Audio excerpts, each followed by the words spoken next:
Studio सलाह वैशाली।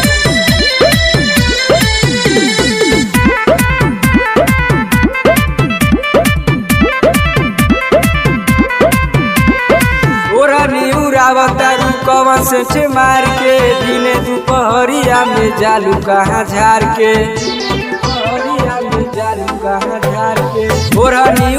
तारू कवन से मार के दिने दुपहरिया में जालू कहाँ झार के अपन चढ़ल जवानी लुटबई बुका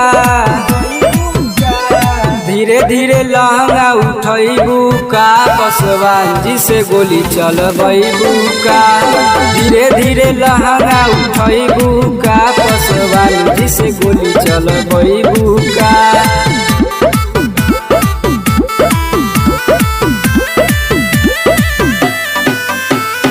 म्यूजिक डायरेक्टर टुनटुन बाबू सलाह। तोरा में बाटे कवन खास बात रे जालू तू जहमा हो जाला दिन रात रे जालू तू जहमा हो जाला दिन रात रे। तोरा में बाटे कवन खास बात रे जालू तू जहमा हो जाला दिन रात रे जाला दिन रात। अपना दहिया के गरमी देखई बुका धीरे धीरे लहंगा उठैबू का पसवान जी से गोली चलबू का धीरे धीरे लहंगा उठैबू का पसवान जी से गोली चलबू का।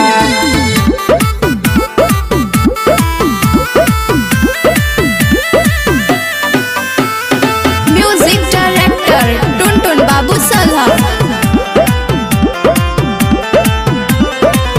राइटर राजा राधानी देख ले बा खेला जालू तू घरवा से निकले अकेला घरवा से निकले अकेला।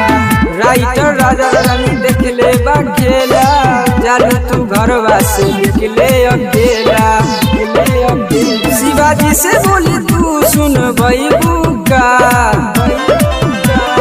धीरे धीरे लहंगा उठैबू का पसवान जी से गोली चलबू का धीरे धीरे लहंगा उठैबू का पसवान जी से गोली चलबू का। स्टूडियो सलाह।